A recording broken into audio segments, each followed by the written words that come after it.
성경 통독 71일 차입니다. 출애굽기 23장, 요한복음 2장, 욥기 41장, 고린도후서 11장입니다. 출애굽기 23장. 너는 거짓된 풍설을 퍼뜨리지 말며 악인과 연합하여 위증하는 증인이 되지 말며 다수를 따라 악을 행하지 말며 송사의 다수를 따라 부당한 증언을 하지 말며 가난한 자의 송사라고 해서 편벽되이 두둔하지 말지니라. 내가 만일 내 원수의 길 잃은 소나 나귀를 보거든 반드시 그 사람에게로 돌릴지며 내가 만일 너를 미워하는 자의 나귀가 짐을 싣고 엎드려짐을 보거든 그것을 버려두지 말고 그것을 도와 그 짐을 부릴지니라. 너는 가난한 자의 송사라고 정의를 굽게 하지 말며 거짓 일을 멀리하며 무죄한 자와 의로운 자를 죽이지 말라. 나는 악인을 의롭다 하지 아니하겠노라. 너는 뇌물을 받지 말라. 뇌물은 밝은 자의 눈을 어둡게 하고 의로운 자의 말을 굽게 하느니라. 너는 이방 나그네를 압제하지 말라. 너희가 애굽 땅에서 나그네 되었었은즉 나그네의 사정을 아느니라. 너는 6해 동안은 너희 땅에 파종하여 그 소산을 거두고 7째 해에는 갈지 말고 묵혀두어서 내 백성의 가난한 자들이 먹게 하라. 그 남은 것은 들짐승이 먹으리라. 내 포도원과 감람원도 그리할지니라. 너는 6해 동안에 내 일을 하고 7째 날에는 쉬라. 내 소와 나귀가 쉴 것이며 내 여종의 자식과 나그네가 숨을 돌리리라. 내가 내게 이른 모든 일을 삼가 지키고 다른 신들의 이름은 부르지 말며 내 입에서 들리게도 하지 말지니라. 너는 매년 3번 내게 절기를 지킬지니라. 너는 무교병의 절기를 지키라. 내가 내게 명령한 대로 아비벌의 정한 때에 이래 동안 무교병을 먹을지니 이는 그날에 내가 애굽에서 나왔음이라. 빈손으로 내 앞에 나오지 말지니라. 맥주절을 지키라. 이는 내가 수고하여 밭에 뿌린 것의 첫 열매를 거둠이니라. 수장절을 지키라. 이는 내가 수고하여 이룬 것을 연말에 밭에서부터 거두어 저장함이니라. 내 모든 남자는 매년 3번씩 주 여호와께 보일지니라. 너는 내 제물의 피를 유교병과 함께 드리지 말며 내 절기 제물의 기름을 아침까지 남겨두지 말지니라. 내 토지에서 처음 거둔 열매 가장 좋은 것을 가져다가 너희 하나님 여호와의 전에 드릴지니라. 너는 염소 새끼를 그 어미의 젖으로 삼지 말지니라. 내가 사자를 내 앞서 보내어 길에서 너를 보호하여 너를 내가 예비한 곳에 이르게 하리니 너희는 삼가 그의 목소리를 청종하고 그를 노엽게 하지 말라. 그가 너희의 허물을 용서하지 아니할 것은 내 이름이 그에게 있음이니라. 내가 그의 목소리를 잘 청종하고 내 모든 말대로 행하면 내가 내 원수에게 원수가 되고 내 대적에게 대적이 될지라. 내 사자가 내 앞서가서 너를 아모리 사람과 헷 사람과 브리스 사람과 가나안 사람과 히윗 사람과 여부스 사람에게로 인도하고 나는 그들을 끊으리니 너는 그들의 신을 경배하지 말며 섬기지 말며 그들의 행위를 본받지 말고 그것들을 다 깨뜨리며 그들의 주상을 부수고 내 하나님 여호와를 섬기라. 그리하면 여호와가 너희의 양식과 물에 복을 내리고 너희 중에서 병을 제하리니 내 나라에 낙태하는 자가 없고 임신하지 못하는 자가 없을 것이라. 내가 너희의 날수를 채우리라. 내가 내 위엄을 내 앞서 보내어 내가 이를 곳의 모든 백성을 물리치고 내 모든 원수들이 내게 등을 돌려 도망하게 할 것이며 내가 왕벌을 내 앞에 보내리니 그 벌이 히위 족속과 가나안 족속과 헷 족속을 내 앞에서 쫓아내리라. 그러나 그 땅이 황폐하게 되므로 들짐승이 번성하여 너희를 해할까 하여 1년 안에는 그들을 내 앞에서 쫓아내지 아니하고 내가 번성하여 그 땅을 기업으로 얻을 때까지 내가 그들을 내 앞에서 조금씩 쫓아내리라. 내가 내 경계를 홍해에서부터 블레셋 바다까지 광야에서부터 강까지 정하고 그 땅의 주민을 내 손에 넘기리니 내가 그들을 내 앞에서 쫓아낼지라. 너는 그들과 그들의 신들과 언약하지 말라. 그들이 내 땅에 머무르지 못할 것은 그들이 너를 내게 범죄하게 할까 두려움이라. 내가 그 신들을 섬기면 그것이 너의 올무가 되리라. 요한복음 2장입니다. 사흘째 되던 날 갈릴리 가나에 혼례가 있어 예수의 어머니도 거기 계시고 예수와 그 제자들도 혼례의 청함을 받았더니 포도주가 떨어진지라. 예수의 어머니가 예수에게 이르되 저들에게 포도주가 없다 하니 예수께서 이르시되 여자여 나와 무슨 상관이 있나이까. 내 때가 아직 이르지 아니하였나이다. 그의 어머니가 하인들에게 이르되 너에게 무슨 말씀을 하시든지 그대로 하라 하니라. 거기에 유대인의 정결 예식을 따라 두세 통 드는 돌 항아리 6이 놓였는지라. 예수께서 그들에게 이르시되 항아리에 물을 채우라 하신즉 아기까지 채우니 이제는 떠서 연회장에게 갖다 주라 하심에 갖다 주었더니 연회장은 물로 된 포도주를 맛보고도 어디서 났는지 알지 못하되 물도온 하인들은 알더라. 연회장이 신랑을 불러 말하되 사람마다 먼저 좋은 포도주를 내고 취한 후에 낮은 것을 내거늘 그대는 지금까지 좋은 포도주를 두었도다 하니라. 예수께서 이 첫 표적을 갈릴리 가나에서 행하여 그의 영광을 나타내시며 제자들이 그를 믿으니라. 그 후에 예수께서 그 어머니와 형제들과 제자들과 함께 가버나움으로 내려가셨으나 거기에 여러 날 계시지는 아니하시니라. 유대인의 유월절이 가까운지라. 예수께서 예루살렘으로 올라가셨더니 성전 안에서 소와 양과 비둘기 파는 사람들과 돈 바꾸는 사람들이 앉아 있는 것을 보시고 노끈으로 채찍을 만드사 양이나 소를 다 성전에서 내쫓으시고 돈 바꾸는 사람들의 돈을 쏟으시며 상을 엎으시고 비둘기 파는 사람들에게 이르시되 이것을 여기서 가져가라. 내 아버지의 집으로 장사하는 집을 만들지 말라 하시니 제자들이 성경 말씀에 주의 전에 사모하는 열심이 나를 삼키리라 하는 것을 기억하더라. 이에 유대인들이 대답하여 예수께 말하기를 내가 이런 일을 행하니 무슨 표적을 우리에게 보이겠느냐. 예수께서 대답하여 이르시되 너희가 이 성전을 헐라. 내가 사흘 동안에 일으키리라. 유대인들이 이르되 이 성전은 46년 동안에 지었거늘 내가 3일 동안에 일으키겠느냐 하더라. 그러나 예수는 성전된 자기 육체를 가리켜 말씀하신 것이라. 죽은 자 가운데서 살아나신 후에야 제자들이 이 말씀하신 것을 기억하고 성경과 예수께서 하신 말씀을 믿었더라.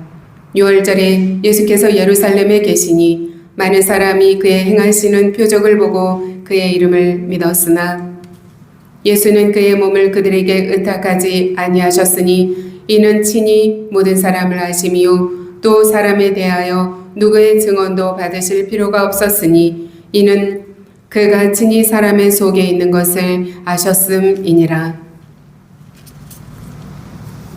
욥기 41장입니다. 내가 낚시로 리오 야단을 끌어낼 수 있겠느냐? 노끈으로 그 혀를 맬 수 있겠느냐? 너는 밧줄로 그 코를 꿰 수 있겠느냐? 갈고리로 그 아가미를 꿰 수 있겠느냐? 그것이 어찌 내게 계속하여 간청하겠느냐? 부드럽게 내게 말하겠느냐? 어찌 그것이 너와 계약을 맺고 너는 그를 영원히 종으로 삼겠느냐? 내가 어찌 그것을 새를 가지고 놀듯 하겠으며 내 여종들을 위하여 그것을 메어두겠느냐? 어찌 장사꾼들이 그것을 놓고 놀이하겠으며 상인들이 그것을 나누어 가지겠느냐? 내가 능히 많은 창으로 그 가죽을 찌르거나 작사를 그 머리에 꽂을 수 있겠느냐? 내 손을 그것에게 얹어보라. 다시는 싸울 생각을 못하리라. 참으로 잡으려는 그의 희망은 헛된 것이니라. 그것의 모습을 보기만 해도 그는 기가 꺾이리라. 아무도 그것을 격동시킬 만큼 담대하지 못하거든 누가 내게 감히 대항할 수 있겠느냐? 누가 먼저 내게 주고 나로 하여금 갚게 하겠느냐? 온 천하에 있는 것이 다 내 것이니라. 내가 그것의 지체와 그것의 큰 용맹과 늠름한 체구에 대하여 잠잠하지 아니하리라. 누가 그것의 겉가죽을 벗기겠으며 그것에게 제 겹체가를 물릴 수 있겠느냐? 누가 그것의 턱을 벌릴 수 있겠느냐? 그의 둥근 이틀은 심히 두렵구나. 그의 둥근 이틀은 심히 두렵구나. 그의 질비한 비늘은 그의 자랑이다. 튼튼하게 봉인하듯이 닫혀 있구나. 그것들이 서로 달라붙어 있어 바람이 그 사이로 지나가지 못하는구나. 서로 이어져 붙었으니 능히 나눌 수도 없구나. 그것이 재채기를 한즉 빛을 발하고 그것의 눈은 새벽의 눈꺼풀 빛 같으며 그것의 입에서는 횃불이 나오고 불꽃이 튀어나오며 그것의 콧구멍에서는 연기가 나오니 마치 갈대를 태울 때에 솥이 끓는 것과 같구나. 그의 입김은 숯불을 지피며 그의 입은 불길을 뿜는구나. 그것의 힘은 그의 목덜미에 있으니 그 앞에서는 절망만 감돌 뿐이구나. 그것의 살 껍질은 서로 밀착되어 탄탄하며 움직이지 않는구나. 그것의 가슴은 돌처럼 튼튼하며 맷돌 아래짝같이 튼튼하구나. 그것이 일어나면 용사라도 두려워하며 달아나리라. 칼이 그에게 꽂혀도 소용이 없고 창이나 투창이나 화살촉도 꼭 치지 못하는구나. 그것이 쇠를 지푸라기 같이 놋을 썩는 나무같이 여기니 화살이라도 그것을 물리치지 못하겠고 물맷돌도 그것에게는 겨같이 되는구나. 그것은 몽둥이도 지푸라기같이 여기고 창이 날아오는 소리를 우습게 여기며 그것의 아래쪽에는 날카로운 토기 조각 같은 것이 달려있고 그것이 지나갈 때는 진흙바닥에 도리깨로 친 자국을 남기는구나. 깊은 물을 솥에 물이 끓음 같게 하며 바다를 기름병같이 다루는도다. 그것의 뒤에서 빛나는 물줄기가 나오니 그는 깊은 바다를 백발로 만드는구나. 세상에는 그것과 비할 것이 없으니 그것은 두려움이 없는 것으로 지음받았구나. 그것은 모든 높은 자를 내려다보며 모든 교만한 자들에게 군림하는 왕이니라. 고린도 후서 11장입니다. 원하건대 너희는 나의 좀 어리석은 것을 용납하라. 청하건대 나를 용납하라. 내가 하나님의 열심으로 너희를 위하여 열심을 내노니 내가 너희를 정결한 처녀로 한 남편인 그리스도께 드리려고 중매함이로다. 그러나 나는 뱀이 그 간계로 하와를 미혹한 것 같이 너희 마음이 그리스도를 향하는 진실함과 깨끗함에서 떠나 부패할까 두려워하노라. 만일 누가 가서 우리가 전파하지 아니한 다른 예수를 전파하거나 혹은 너희가 받지 아니한 다른 영을 받게 하거나 혹은 너희가 받지 아니한 다른 복음을 받게 할 때에는 너희가 잘 용납하는구나. 나는 지극히 크다는 사도들보다 부족한 것이 조금도 없는 줄로 생각하노라. 내가 비록 말에는 부족하나 지식에는 그렇지 아니하니 이것을 우리가 모든 사람 가운데서 모든 일로 너희에게 나타내었노라. 내가 너희를 높이려고 나를 낮춰 하나님의 복음을 값없이 너희에게 전함으로 죄를 지었느냐.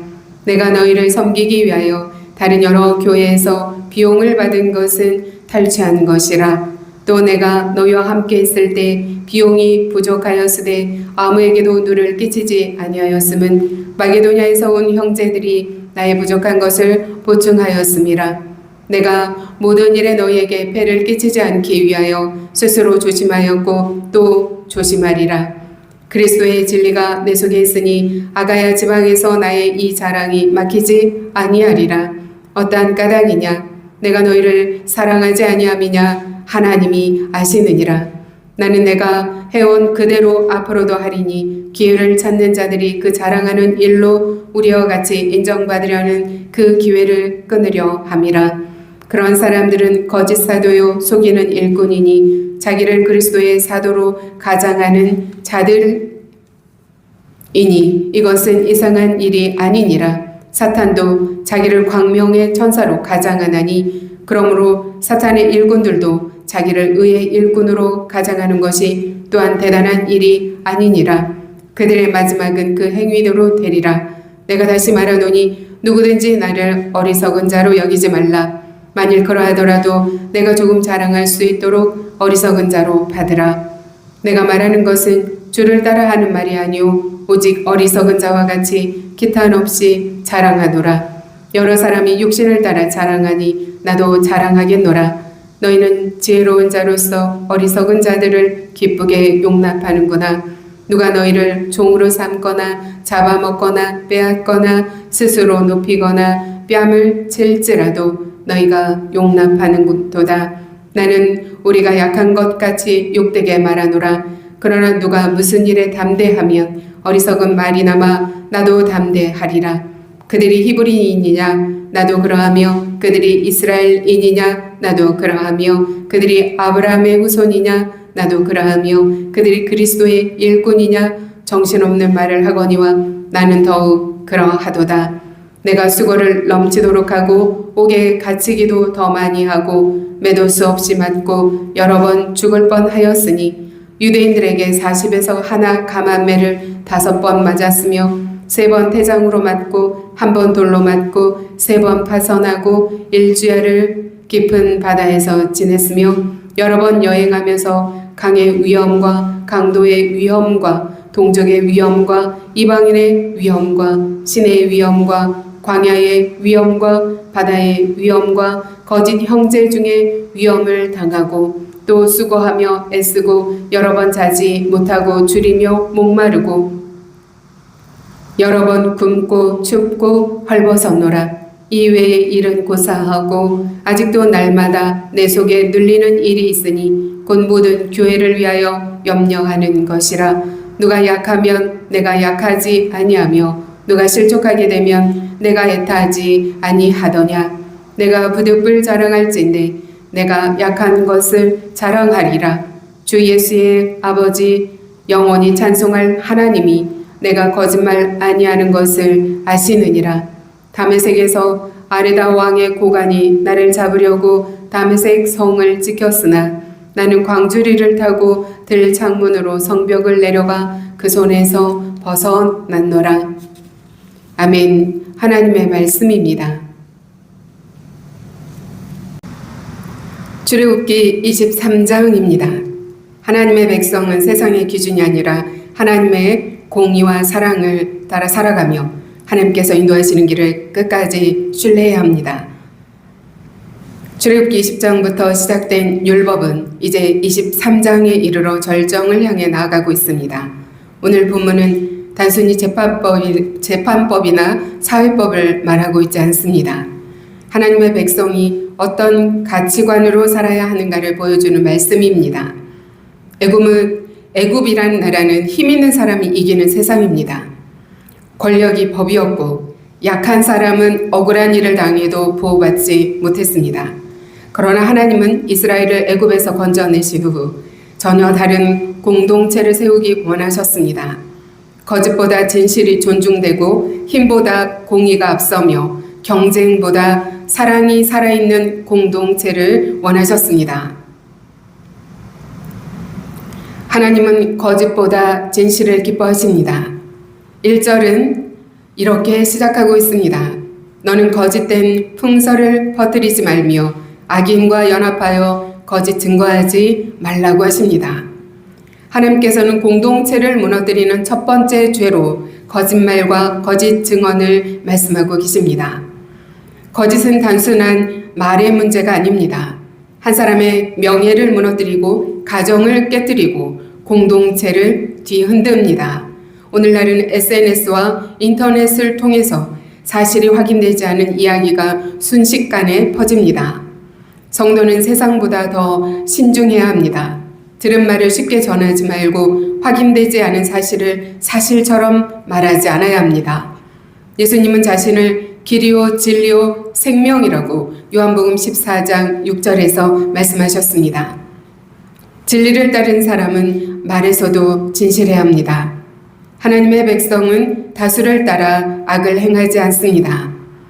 2절은 너는 다수를 따라 악을 행하지 말라고 말씀하십니다. 성경은 다수가 항상 옳다고 말하고 있지 않습니다. 때로는 한 사람이 진리를 붙드는 것이 수많은 사람의 의견보다 더 중요합니다. 노아 시대에는 대부분의 사람들이 하나님을 떠났습니다. 그러나 노아는 하나님을 따랐습니다. 엘리야 시대에는 수백 명의 바알 선지자가 있었지만 엘리야 한 사람이 진리를 붙들었습니다. 예수께서도 많은 사람이 십자가를 외면했지만 아버지의 뜻에 따라 끝까지 순종하셨습니다. 오늘도 세상은 말하고 있습니다. 다 그렇게 한다. 그 정도는 괜찮다. 그러나 하나님의 백성은 사람의 수가 아니라 하나님의 말씀을 기준으로 살아가야겠습니다. 공의는 가난한 사람도 부자도 차별하지 않습니다. 3절과 6절은 균형 있는 공의를 보여주고 있습니다. 가난한 사람이라고 해서 무조건 편들지도 않고 부자라고 해서 특혜를 주지도 말라고 말씀하십니다. 왜냐하면 하나님은 사람의 형편이 아니라 진실을 보시기 때문입니다. 성경의 공의는 감정이 아니라 진리에 근거한 공의입니다. 오늘 우리는 사람을 외모로 판단하기 쉬운 시대를 살고 있습니다. 학벌이나 재산이나 직업이나 주의를 보고 그 사람이 어떠한가 평가합니다. 그러나 하나님은 중심을 보십니다. 교회도 세상의 기준이 아니라 하나님의 공의 위에 세워져야 합니다.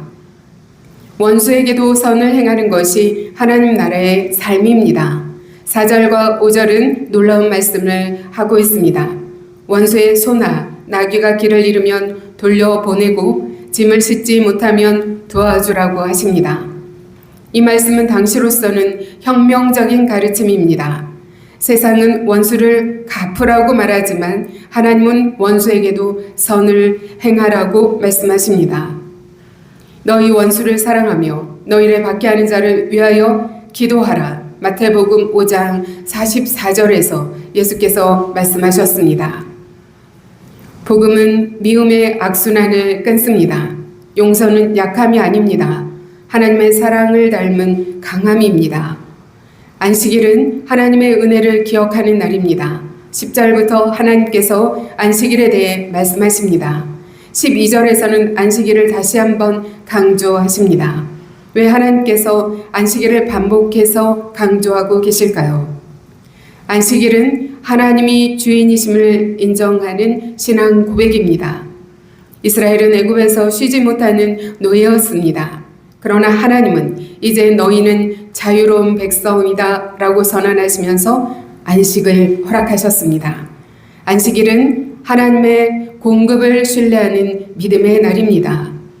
오늘 우리에게도 참된 안식은 일을 멈추는 것이 아니라 하나님 안에서 쉼을 누리는 것입니다.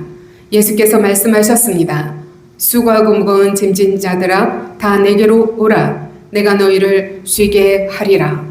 마태복음 11장 28절 말씀입니다.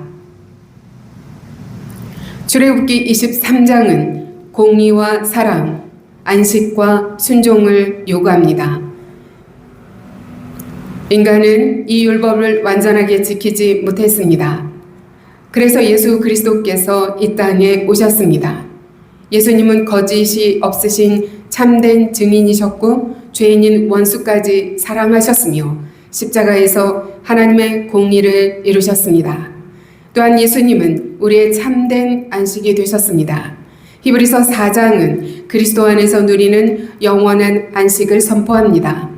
율법이 요구하던 삶은 예수님 안에서 완성되었고 성령께서도 오늘도 우리로 하여금 그 길을 걷게 인도하십니다. 오늘 하나님께서는 우리에게 세 가지를 권면하고 계십니다. 첫째, 언제나 진실을 선택하기를 원합니다. 거짓보다 진리를, 소문보다 사실을 우리가 붙들어야겠습니다. 둘째, 다수가 아니라 하나님의 말씀을 기준으로 살아가야겠습니다. 세상의 흐름보다 하나님의 뜻이 무엇인지 분별하길 원합니다.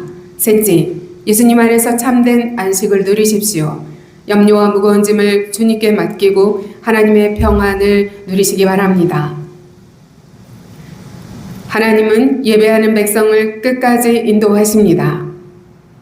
출애굽기 23장의 전반부에서는 하나님께서 하나님의 백성이 세상 속에서 어떻게 살아야 하는지를 말씀하셨습니다. 이제 후반부에서는 하나님과의 관계를 말씀하십니다. 왜 공의와 사랑을 말씀하신 후에 예배를 말씀하고 계실까요? 바른 삶은 바른 예배에서 시작되기 때문입니다. 하나님과의 관계가 바로 설 때 이웃과의 관계도 바로 세워집니다.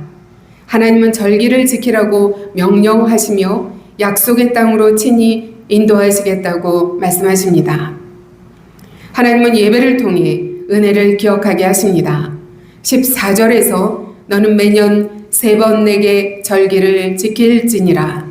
무교절, 맥추절, 수장절을 지키라고 말씀하십니다.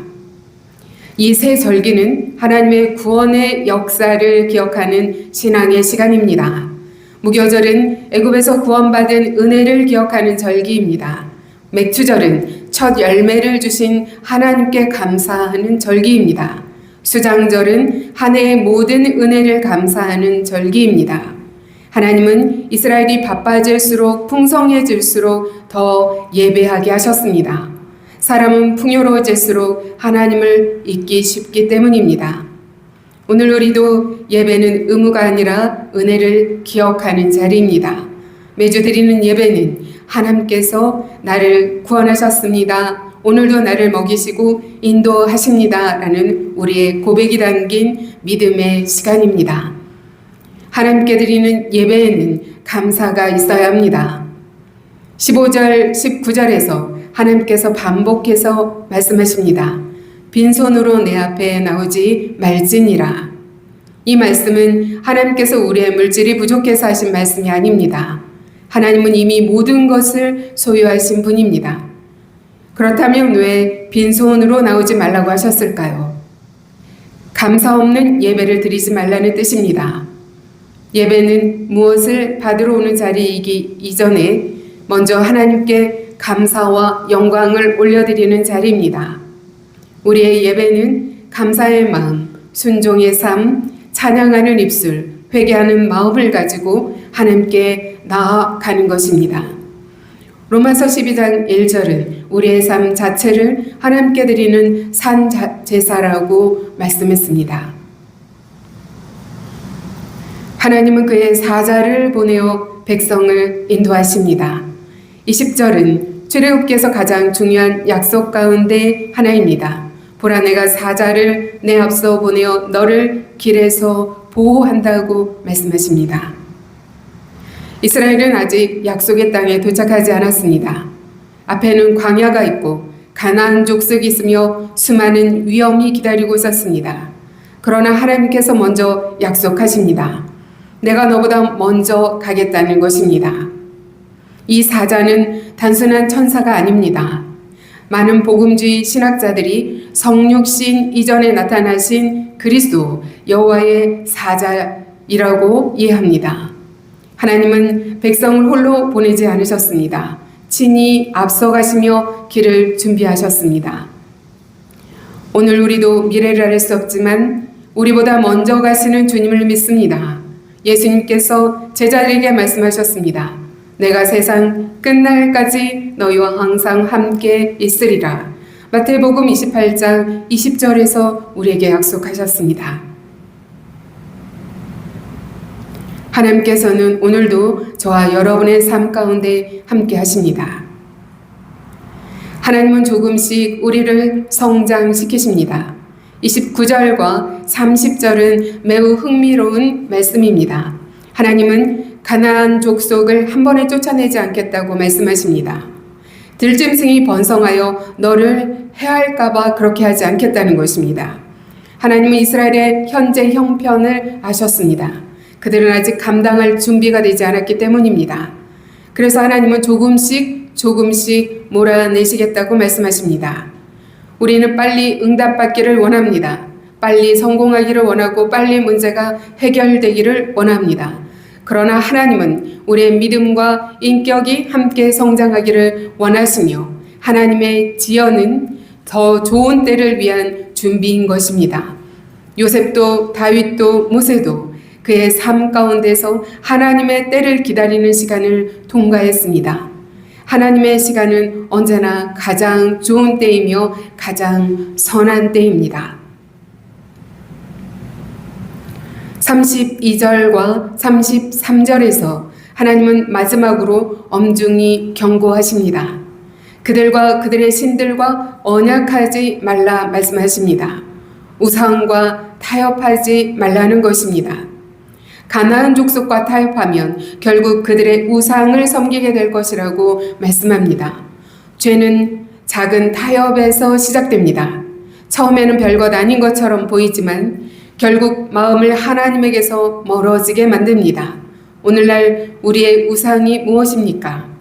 돈, 성공, 명예, 자기중심적인 삶일 수도 있습니다. 하나님보다 더 사랑하는 것이 있다면 그것이 바로 우상입니다. 하나님은 우리의 마음을 온전히 받으시길 원하십니다. 우리의 중심이 하나님을 향하길 원하십니다. 출애굽기 23장의 약속은 예수 그리스도 안에서 완성되었습니다. 이스라엘 앞에 사자를 보내셨던 하나님은 마침내 독생자 예수 그리스도를 세상에 보내셨습니다. 예수님은 우리의 길이 되셨고 진리가 되셨고 생명이 되셨습니다. 이스라엘을 가나안으로 인도하셨던 하나님은 오늘 우리를 하늘의 본향으로 인도하고 계십니다. 광야의 여정이 끝나면 약속의 땅이 있었듯이 우리의 믿음의 여정 끝에는 새 하늘과 새 땅이 기다리고 있습니다. 오늘 하나님께서 우리에게 권면하십니다. 예배를 통해 하나님의 은혜를 기억하시기 바랍니다. 예배를 삶의 중심에 두고 감사의 삶을 살아갑시다.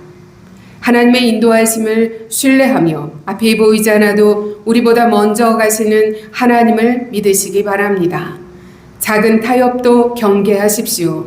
하나님보다 더 사랑하는 것이 없는지 늘 자신을 성찰할 수 있기를 원합니다. 하나님의 인도하심을 신뢰하는 사람이 약속을 누립니다. 출애굽기 23장을 읽으면 하나님께서 단순히 율법을 주시는 분이 아니라 삶의 길을 인도하시는 하나님이심을 발견하게 됩니다. 하나님은 이스라엘에게 어떻게 살아야 하는지를 말씀하셨고 어떻게 예배해야 하는지를 가르쳐 주셨고 마지막에는 어떻게 약속의 땅까지 인도하실지를 약속하십니다. 하나님은 우리를 구원만 하시는 분이 아니라 구원 이후의 삶도 끝까지 책임지시는 분이시며 우리의 믿음은 출발만 중요한 것이 아니라 끝까지 하나님을 따라가는 것이 중요합니다. 하나님의 인도하심은 언제나 우리보다 앞서 있습니다. 보라 내가 사자를 내 앞서 보내어 너를 길에서 보호하여 내가 예비한 곳에 이르게 하리라. 아멘. 20절에서 하나님께서 이렇게 약속하십니다. 이 말씀에서 가장 중요한 단어는 앞서라는 단어입니다. 이스라엘이 먼저 길을 찾는 것이 아닙니다. 하나님께서 먼저 가셨습니다. 광야에서는 구름 기둥과 불 기둥으로 앞서가셨고 가나안에서는 하나님의 사자를 보내 앞서 일하셨습니다. 우리의 인생도 우리는 내일을 모르지만 하나님은 이미 내일에 가 계십니다. 우리는 미래를 준비하지만 하나님은 우리의 미래를 다스리십니다. 그래서 믿음은 길을 다 알지 못해도 길을 아시는 하나님의 인도하심을 믿고 따라가는 것입니다. 시편 23편에서 다윗이 여호와는 나의 목자시니 고백합니다. 목자는 언제나 양보다 앞서 걸어갑니다. 예수 그리스도께서 우리의 목자가 되십니다. 하나님의 기다리심에는 사랑의 목적이 있습니다. 29절과 30절에서 하나님은 매우 의외의 말씀을 하십니다. 내가 그들을 한 해에 다 쫓아내지 아니하겠다 말씀하십니다. 하나님은 조금씩 그 땅을 주시겠다고 하십니다. 왜 그렇게 하셨을까요? 그들이 아직 그 땅을 감당할 만큼 성장하지 않았기 때문입니다. 우리도 종종 왜 하나님께서 빨리 응답하지 않으실까 답답해 할 때가 있습니다. 하나님의 침묵은 무관심이 아니라 훈련의 시간일 수 있습니다. 요셉은 13년을 기다렸습니다. 다윗도 왕으로 기름 부음을 받은 후 오랜 시간을 기다려야 했습니다. 모세는 광야에서 40년을 훈련받았습니다. 예수께서도 공생애를 시작하기 전에 30년의 준비 기간을 보내셨습니다. 순종은 하나님의 축복을 경험하는 통로입니다. 22절에서 내가 그의 목소리를 잘 듣고 내가 말하는 모든 것을 순종하면, 하나님의 약속에는 언제나 순종이 따라옵니다. 순종은 하나님을 신뢰한다는 증거입니다.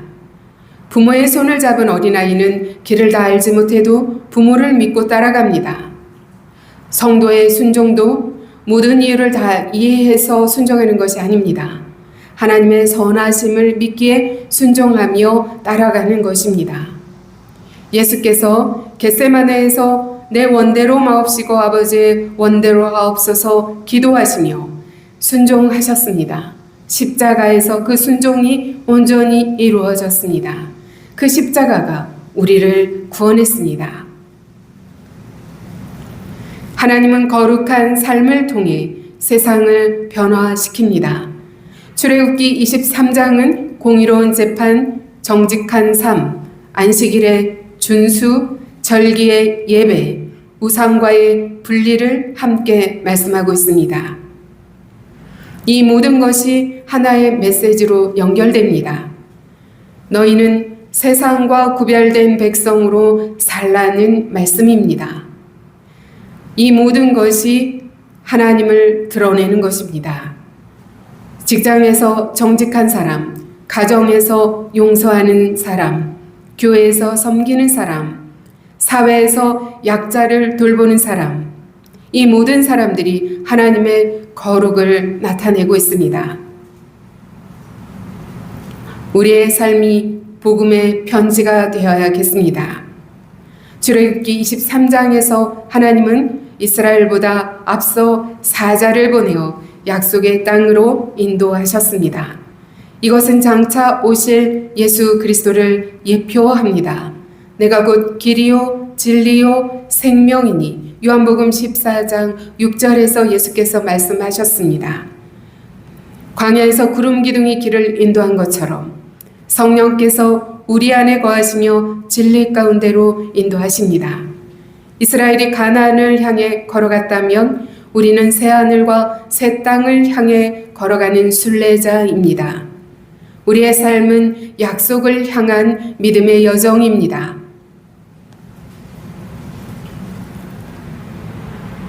하나님 나라 백성은 세상 속에서 하나님의 성품을 드러냅니다. 공의로운 삶은 하나님의 성품을 드러냅니다. 출애굽기 23장은 거짓 증언을 금하고 공정한 재판을 명하며 원수에게도 선을 베풀라고 말씀하십니다. 왜냐하면 하나님 자신이 공의로우신 분이기 때문입니다. 예배는 삶의 중심이 되어야 합니다. 하나님은 절기를 지키라고 명령하셨습니다. 그 시간은 하나님의 구원과 은혜를 기억하는 시간입니다. 예배를 잃어버리면 감사를 잃어버리고 감사를 잃어버리면 순종도 사라집니다. 그래서 하나님은 먼저 예배를 회복시키셨습니다. 오늘날 우리는 바쁜 일상 속에서 예배를 가장 먼저 양보하기 쉽습니다. 그러나 예배는 남는 시간에 드리는 것이 아닙니다. 가장 먼저 드려야 하는 삶의 중심이 예배입니다. 예배가 살아있는 가정은 무너지지 않습니다. 예배가 살아있는 교회는 세상을 변화시킵니다. 예배가 살아있는 성도는 어떤 환경 속에서도 하나님을 신뢰하며 승리합니다. 하나님은 오늘도 우리보다 앞서 가십니다. 성도의 평안은 미래를 아는 데서 오는 것이 아닙니다. 미래를 아시는 하나님을 신뢰하며 나아가는 것입니다. 너는 마음을 다하여 여호와를 신뢰하고 내 명철을 의지하지 말라. 그리하면 내 길을 지도하시리라. 잠언 3장 5절 6절에서 말씀하고 계십니다. 하나님의 때는 언제나 가장 선합니다. 하나님은 가나안 족속을 한꺼번에 몰아내지 않으시고 조금씩 이스라엘이 감당할 수 있을 만큼 이루어 가셨습니다. 이 원리는 오늘도 동일합니다. 하나님은 우리의 속도보다 우리의 성숙을 더 중요하게 여기십니다. 때로는 기다림이 축복입니다. 기다리는 동안 우리의 믿음이 자라고 우리의 인격이 다듬어지고 하나님의 시계는 한 번도 늦은 적이 없습니다. 출애굽기 23장은 예수 그리스도 안에서 완성됩니다. 예수님은 하나님의 공의를 완전하게 이루셨고 거짓이 없으셨으며 원수까지 사랑하셨고 십자가에서 하나님의 의와 사랑을 동시에 나타내신 분이십니다. 예수님은 우리의 참된 안식이 되십니다. 광야의 백성을 약속의 땅으로 인도하셨던 하나님은 오늘 우리를 하나님 나라로 인도하고 계십니다. 성령께서는 지금도 우리 안에서 역사하시며 말씀을 따라 살아갈 힘과 순종의 능력을 주십니다. 우리는 자신의 힘으로 거룩하게 사는 사람이 아닙니다. 예수 그리스도의 은혜와 성령의 능력으로 살아가는 자입니다. 사랑하는 성도 여러분, 출애굽기 23장을 마무리하며 하나님께서는 우리에게 4가지를 권면하십니다. 첫째, 세상의 기준보다 하나님의 말씀을 기준으로 살아가십시오. 다수가 아니라 진리를 따르는 성도가 되길 원합니다. 둘째, 예배를 삶의 중심에 두시기 바랍니다. 예배를 통해 은혜를 기억하고 감사가 회복되길 원합니다. 셋째, 하나님의 인도하심을 끝까지 신뢰하며 나갑시다. 보이지 않는 미래보다 앞서 가시는 하나님을 바라보며 나아갑시다. 넷째, 작은 순종을 소중히 여깁시다. 오늘의 순종이 내일 하나님의 큰 역사를 이루는 씨앗이 될 것입니다. 오늘도 저와 여러분의 삶에 승리의 삶이 있기를 예수 그리스도의 이름으로 축원드립니다. 기도하십니다.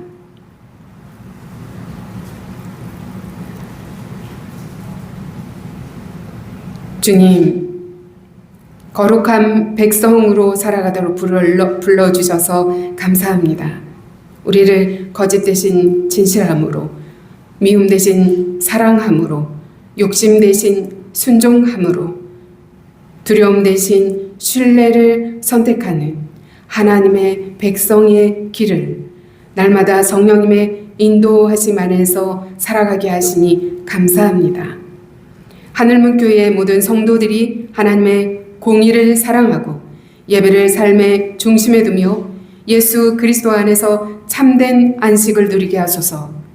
성령의 인도하심을 따라 세상 속에서 하나님의 나라를 드러내는 거룩한 백성으로 살아가기를 우리 주 예수 그리스도의 이름으로 축원하며 기도드립니다. 아멘.